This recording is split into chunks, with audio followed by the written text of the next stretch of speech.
Oopsie, I'm late. Panic! No, don't panic.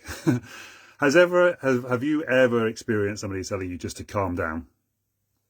Well, that's what we're going to talk about today, is how to calm down when somebody tells you to calm down and not to make it allow you to become more and more agitated or more frustrated and angry.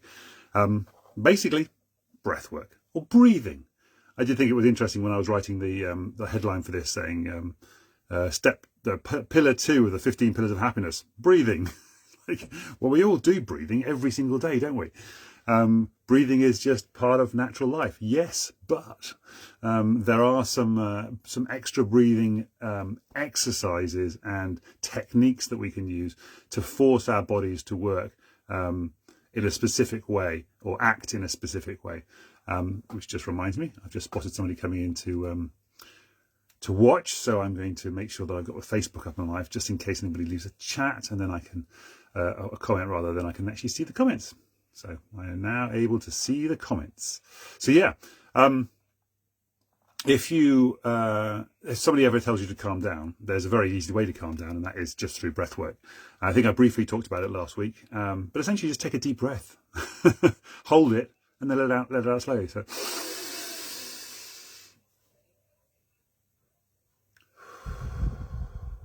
it's going to calm you down instantly when you do that. It's very simple and it's very easy. Now, the reason that works is because what it's doing is it's moving your body from its sympathetic nervous system to a parasympathetic nervous system. I'm sure that's the right way around. I can never remember it. It's annoying. Sympathetic nervous system. There you go. I think the sympathetic one is when it's sympathetic with you, your panic and your fear. Yes, that's right, exactly. So the sympathetic one is when it's sympathetic to your natural fear and scared nature and your annoyance and your stress and all that kind of stuff.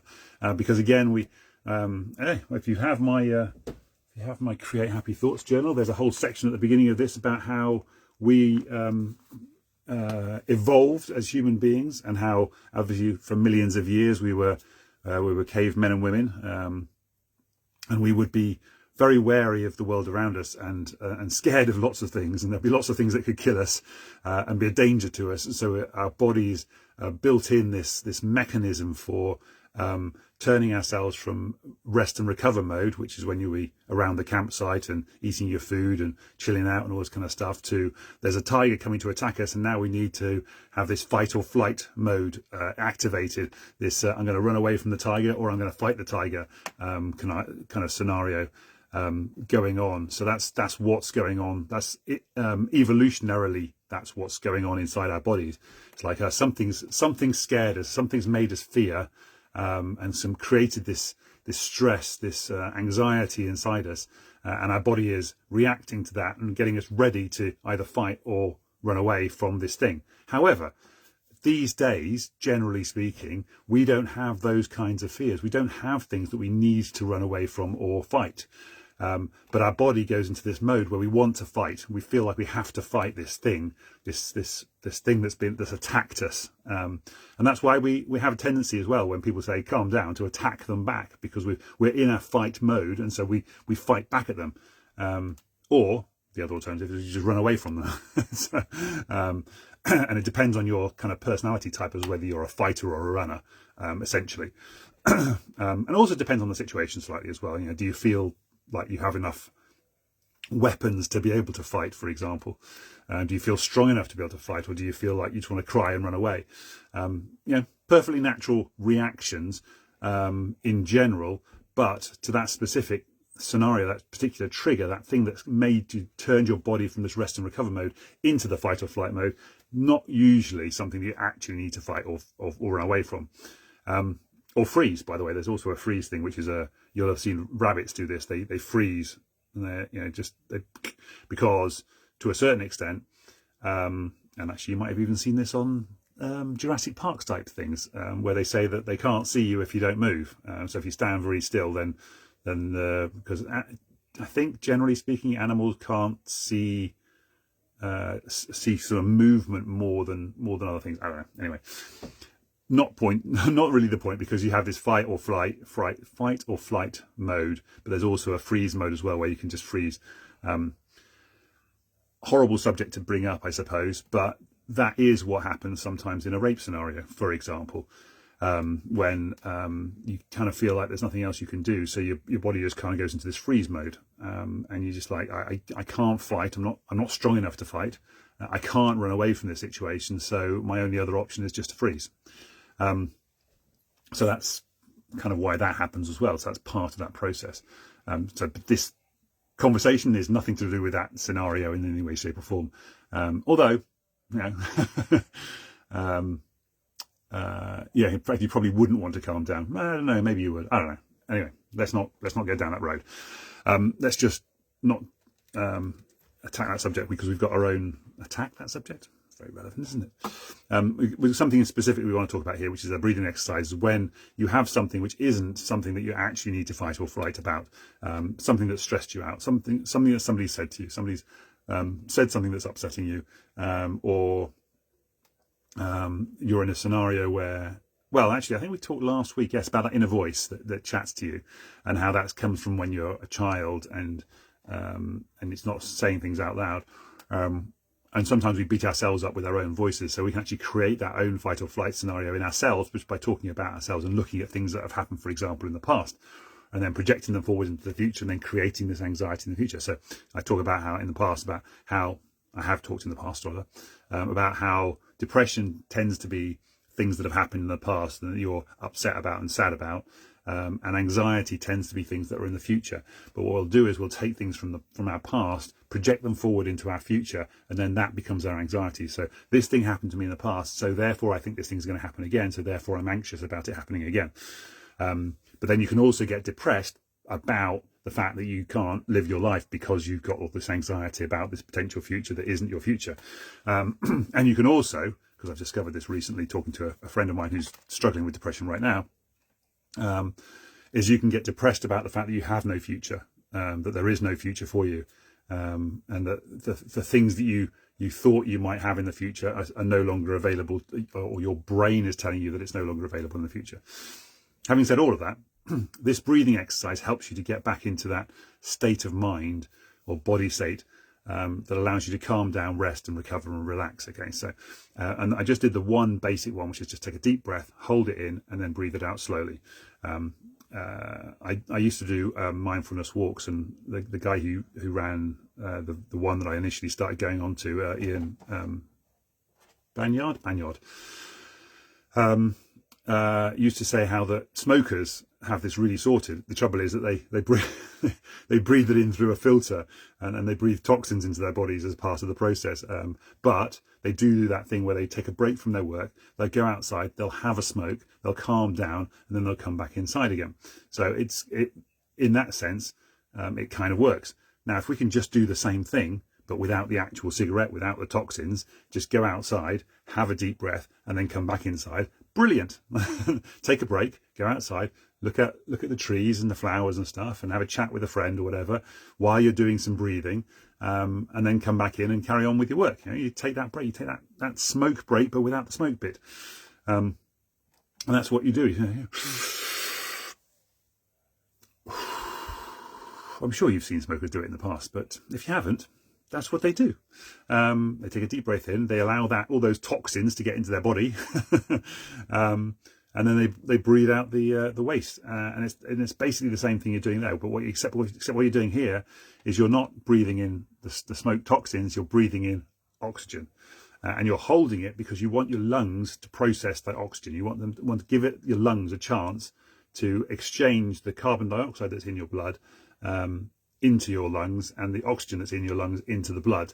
So then it brings that oxygen up to your brain and helps you to think more clearly, relax, chill out, all that kind of stuff. That's what's happening there. And I like to describe this like a train. So if you have ever been to get on a train and a train pulls into the station and it's full of people, and even if it's not full of people, quite often there's people coming off, and so you can't get on the train until the people who are waiting to get off have got off. And it's the same thing. So the train's pulled into the platform, There are people on there, you need to wait for them to get off before you can get on. And it's the same thing. If you imagine that you are the oxygen molecules and the train is the blood that's full of carbon dioxide molecules. And so the train is pulled in, the blood is pulled into your lungs, the carbon dioxide is on the train, the carbon dioxide needs to get out, and then the oxygen molecules need to get in, and then the blood can pull away and go up to your brain. So that's what's actually physically happening inside your body. And if you just imagine that happening when you take a deep breath, oxygen in, carbon dioxide, oxygen, blood, blood going to the brain. And actually, if you make sure you hold on when you do this, but if you do that a few times, take a few really deep breaths, hold it, and then breathe out, you'll actually get a bit of a head rush going on, because you've suddenly brought an extra amount of oxygen your brain is not used to feeling, and you'll actually get a slight head rush when that happens. You can also get quite dizzy, and that's why make sure you hold on or you sit down when you do it, because you could actually faint if you're not careful, or certainly get dizzy enough to fall over if you're not holding on to something. So just be careful with that situation. And I do that with my if you do my 5, 6, 7, 8 breathing, which is similar to my birthday breathing, which I'll talk about in a moment. That can really get can get you quite dizzy, get you quite lightheaded. That's the word I was looking for, lightheaded. But there's other breathing exercises you can do. So you can also do square breathing, and you're looking at my phone right now, so you can do this with me right now. You can use the screen. Oh, well, maybe not watching on a phone, maybe you're watching on a computer. But either side, you've got a square screen in front of you, and if you think about breathing in at one side and then holding along the top, and then breathing out along the bottom and holding again, and then breathing in. Hold and breathe out, and then hold and then breathe in, hold and then breathe out. And you're just doing that constantly around the screen. Obviously you do it slightly slower than the way I was doing it there, because you want that breath to be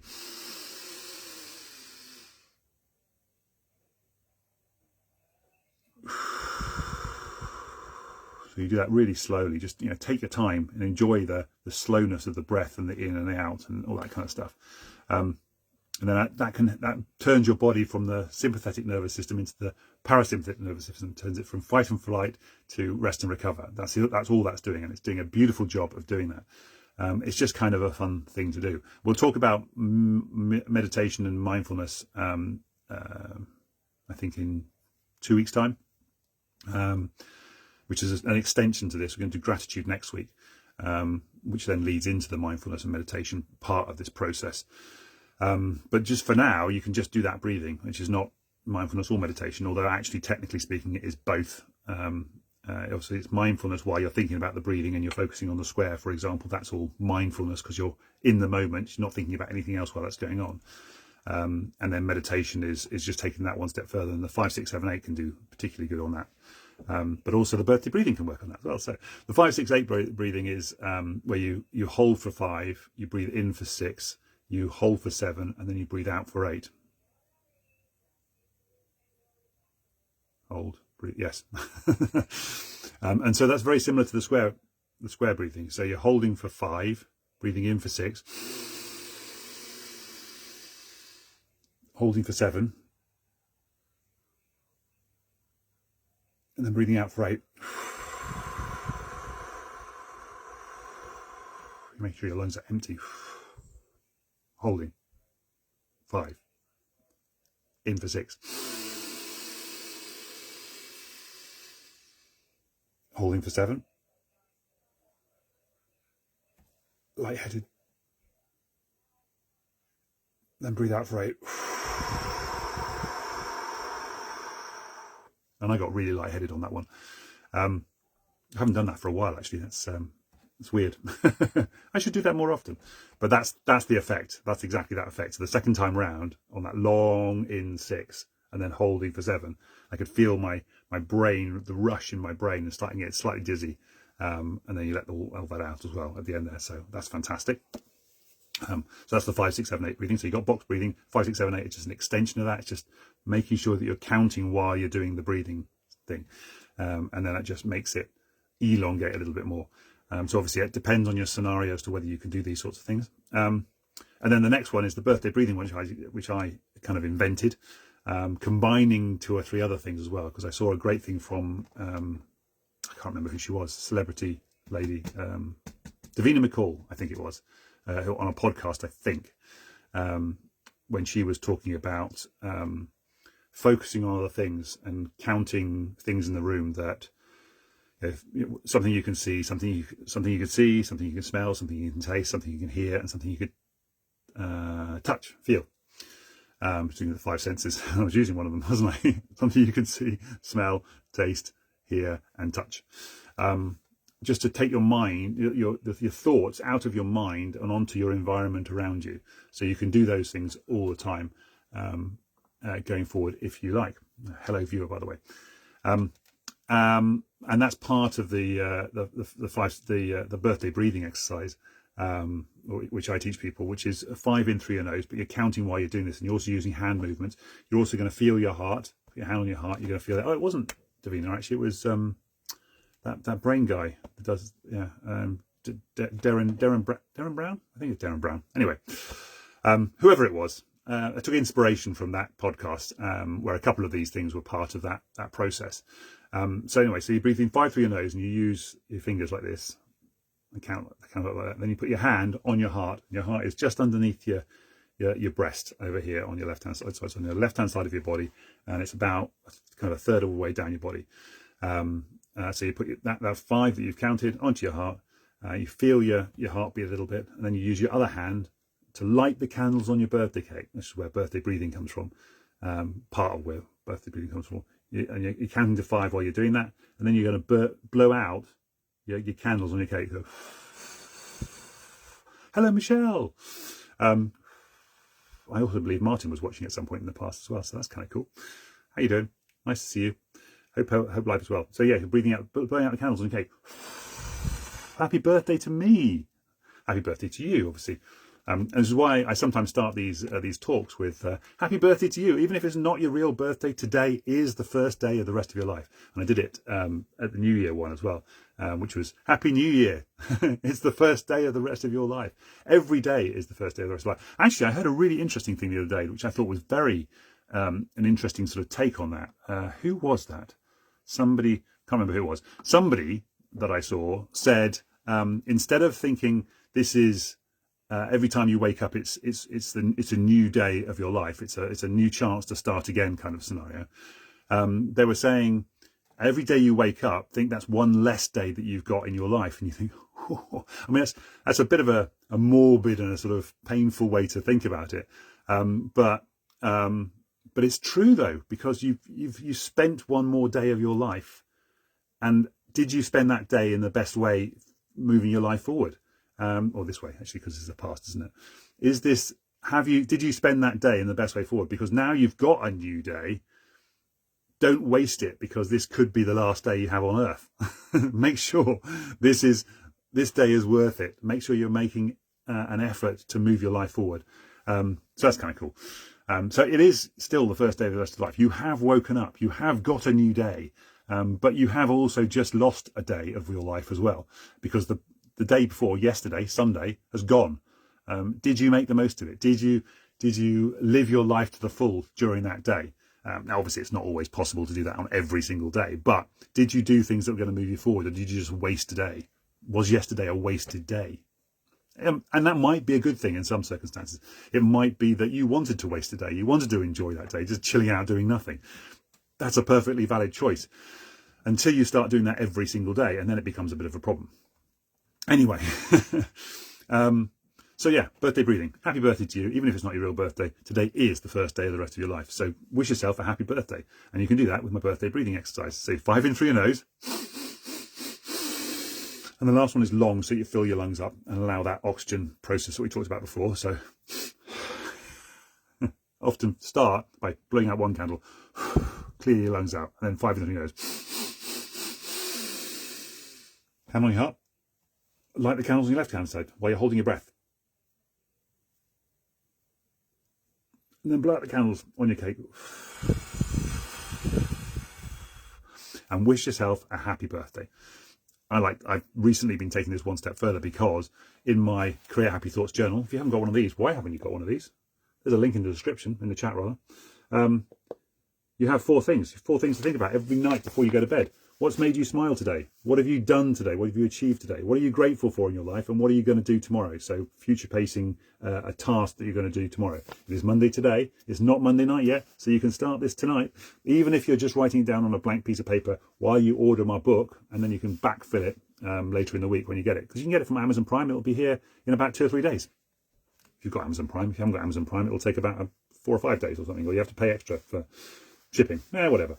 Or send me a message and I'll get you I'll figure out how to get you a copy of it. Send it to you directly. Yes. What's made you smile? What have you achieved? What are you grateful for? And what are you going to do tomorrow? So this would be, what are you going to do on Tuesday? So then obviously Tuesday, when you wake up in the morning, you take a look back and you remind yourself of to what happened the night before, because you write this in bed, when you're in bed, just before you go to sleep, because it is a bedside journal. Yes, I know it's back to front, but trust me, that's what it says. Yes, so you write it down just before you go to sleep at night on a Monday night. Tuesday morning, you wake up, and the first thing you do is you have a look. And what did I write down on Monday night last night? What made me smile yesterday? What did I achieve yesterday? What was I grateful for last night when I went to bed? And what did I say that I was going to be doing today on Tuesday? So you wake up on Tuesday morning and you know what you're going to be doing on Tuesday. And then hopefully when you go to bed on Tuesday night, you can write in here the thing that you said you were going to do, but also something that made you smile, which could be one of the things you did, something you're grateful for, which could also be related to this, and then the things you're going to do on Wednesday. So that's what that's for. And this helps you to create happy thoughts every single day and helps you keep on track. There's also a section on the right hand side here for just general notes if you go to sleep at night and you want to write down some things you're thinking about. Rather than having stuff going around inside your head when you're trying to go to sleep, write it down here. Some affirmations that you might want to have, some sort of positive things saying, I am doing work towards my main goals, because goals is down here. I am able to make good choices. I am capable of deciding to be happy, that kind of stuff you want to put in here. There's a cheat sheet in the back of the book over here somewhere, which will help you fill that bit in if you want. And then obviously goals down here, you want to write ideally a weekly, monthly, yearly, long-term life goals, that kind of thing in here. But you want to read those every single day. Every time when you go to bed at night, you want to read your goals and just say, oh yeah, I remember where I'm going. I've got my general direction. Like a GPS, you know where you're heading to, but in the meantime, you've got all these little routes you have to take while you're on the way to this big destination you've got in the future. But maybe, depending on those goals, depending on where your life is, don't make them too big. Make them achievable, things that you feel like it's possible to do, etc., etc. That kind of stuff. And then there's a whole section in the back here on habits. So if it's a new year and you want to start making new habits of getting fitness and stuff, then that's all there too. Go and get a copy of my book. Birthday breathing. Oh, sorry. The reason I was saying that is because when you do that blowing out the candles, you can be thinking about what's one thing that I'm going, because you can do this like every hour. And I used to have an alarm on my phone. And I am hopefully eventually designing a Find Your Fire app, which will help you do this. You can have it every hour, and then you can do this birthday breathing exercise every hour. And every hour you can think of what's made me smile in the last hour, for example. What have I done in the last hour? What am I grateful for in my life right now at this moment in time? And what am I going to do in the next hour? And then you can wish yourself a happy birthday. Or you can wish a happy birthday to somebody else and wish some good to somebody else in the world. And then you can do this process, this breathing process 5 times, because 5, 5, 5, and you breathe out the candles, and while you're blowing out the candles, you're thinking about what's one thing that's made me smile, one thing that made me smile, what's the thing that's made me smile, what's the things that made me smile. And just spend that time while you're breathing out the candles, thinking about the thing that made you smile. Then you do the breath again, then you go back, and then you go, okay, so what have I achieved? And you think about the thing that you've achieved, and then you think about the thing that you're grateful for, and then you think about the thing that you're going to do in the next hour, and then you send some love to somebody else in the world and yourself. And if you like, because when you've done this and this, here, you can say, I'm going to send lots of love to the world, and then here's the clever part of this whole thing. You can start to turn that upside down and turn it into a heart and send it out into the world, and you can feel like I'm going to send out that love to that other person in the world, just generally to the other people in the world. And that's all around what I wanted to say about using your breathing to control your emotions and your triggers. So that's all about breathing, basically. And hopefully that was helpful and useful and interesting. So let me know in the comments whether you're going to do any of those things. Did you try any of them? Did you have any problems with any of them? Did you understand? Did I make sense? Was it useful? All that kind of stuff. Anyway, I'm going to finish up with the birthday. Oh, I'm going to run through all the things first of all. The basic one, deep breath, hold it, blow it out. Easy. Hold it. Count to 10, by the way. That's another thing. My grandma used to say that. So just count to 10. Hold it, take your breath.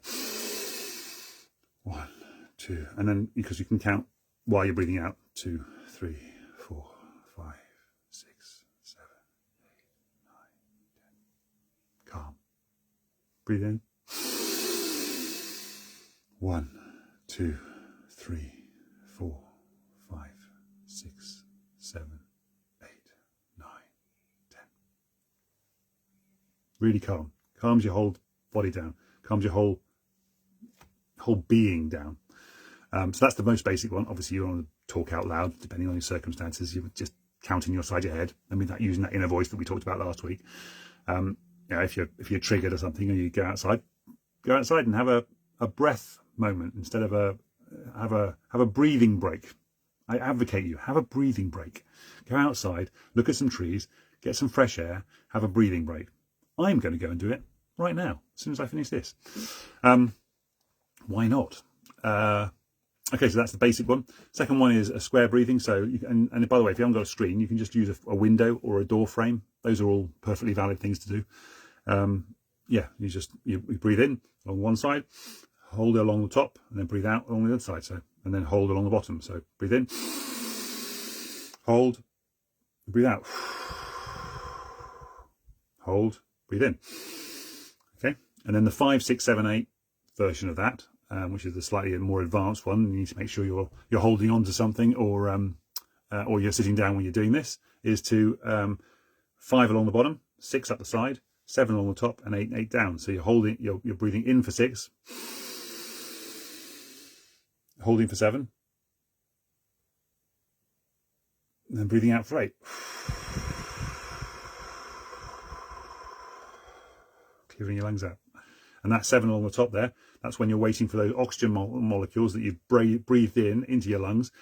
You're waiting for the blood, the train with your carbon dioxide molecules on it, waiting for the carbon dioxide molecules to get off the train so that your oxygen molecules can get on the train, and then that blood can rush up to your brain, and that's what you get, that slightly little rush that you get if you hold for that 7 along the top and just take it a little bit longer.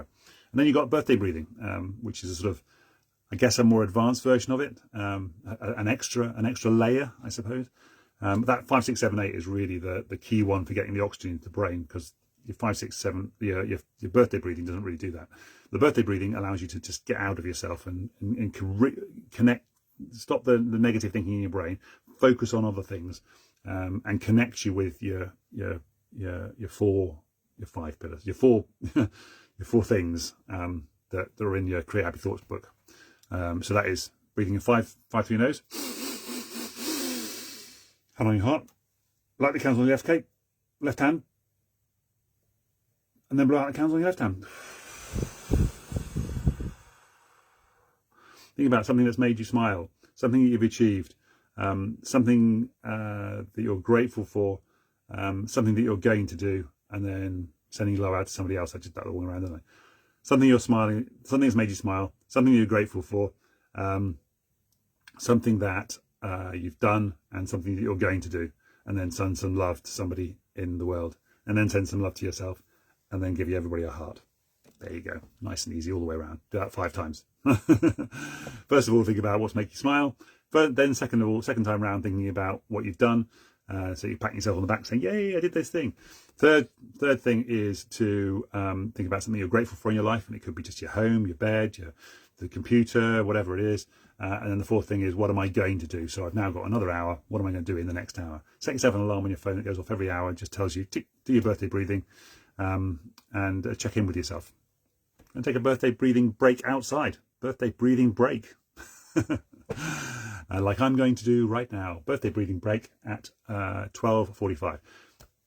Love you all. Take care. One more birthday breathing exercise before I go, and then I'll send you all out with lots of love. So 5 in through your nose.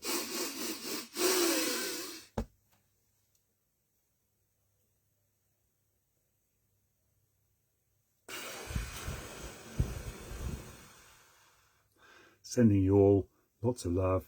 Take care of yourselves. Mwah.